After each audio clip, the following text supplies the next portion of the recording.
¿Qué le pareció a mi comadre a la Barbie? Bellísima, ¿verdad?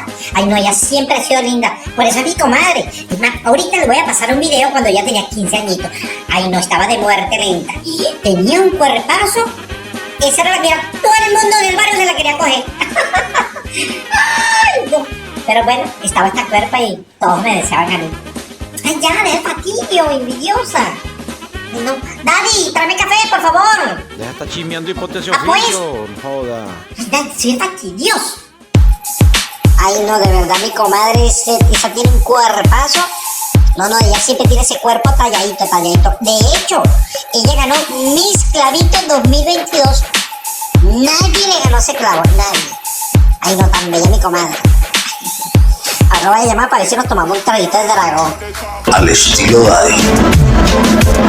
Espérame. Contáctame todos los días en el estado del WhatsApp.